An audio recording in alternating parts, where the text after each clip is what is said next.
Hi, how you doing? I'm Anton Frablewski, and I'm here on the shores of Seminole Reservoir in southern Wyoming. It's a reservoir on the North Platte River system. You can see back there some really nice Triassic red beds, and I'm here in the Jurassic. I'm in the upper Jurassic. I'm sitting on some blocks of what's called Windy Hill member. It's the basalmost part of the Morrison Formation. It's an intertidal body of sand that sits on the J5 unconformity on top of offshore deposits and lower shore face deposits of the Redwater Shale. What's really cool about the block I happen to be sitting at, though, is this is a depositional surface of the Windy Hill. And there's things like that. That looks a lot like a little footprint with 4 toes and a heel. And it looks a lot like a little footprint because it is a little footprint. It's a little pterosaur footprint, the flying reptiles of the Mesozoic. People call them pterodactyls, that's fine too. The other interesting thing about this surface is it's covered with all these little longitudinal scratches. They are just all over the place. You see these little scratches here, here, here, here, just literally all over the place, covered with them. These have been interpreted as pterosaur swim tracks. And you see the little foot with its 4 toes and its heel. And it's very easy to imagine something like this with the 4 toes creating these little scratches as the animals swam.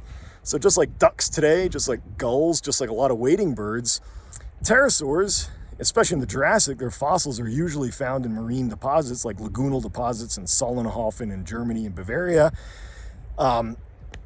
These are intertidal deposits. It makes sense that animals whose bodies are generally found in shallow marine restricted lagoonal systems would have been living in them, would have been swimming around. It makes sense they'd have been swimming. So there's some more little swim tracks over here on this block. These are a little bit clearer maybe to see. You can see here are some, here's a few more. Just literally all over the place. These things are swimming. What were they doing? Why were they swimming? Well, there's traces like this. These sinuous bodies, or these sinuous tunnels. These could very well be isopod burrows. So isopods make these sinuous trails. They're called maybe sinew sickness.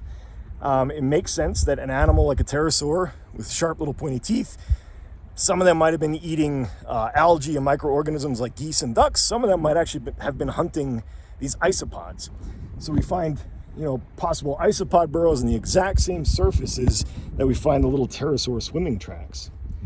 So that's kind of an interesting observation here in the Windy Hill in the basal Morrison Formation. It's kind of easy to picture a big lagoonal system, tidal flats, so when the tide came in, the little pterodactyls went swimming. If you can't picture it, I happen to have a high fidelity restoration based on the current scientific knowledge of these animals. This may well have been, sort of, what a pterosaur swimming might have looked like. This one, I gave it the little filter feeding teeth like some of the specimens from similar age rocks in Germany.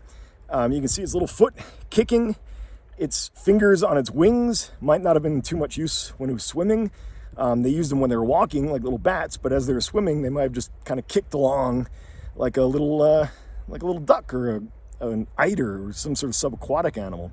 They weren't super well adapted to swimming. It doesn't look like skeletally, but the ichnological data are telling us that they were doing something that sure resembles swimming in the Jurassic. So again, isolated footprints, maybe pushed off the bottom. The rest of them are kind of scratch marks where they're swimming. Hey, you never know what you're going to see when you come out and look at some rocks. So do take some time to get out, look at some rocks, step away from computers, models, spreadsheets, and previous publications. Take a look around on your own. See what you might see. Make up some crazy stories like this. You'll be glad you did. Thanks for watching.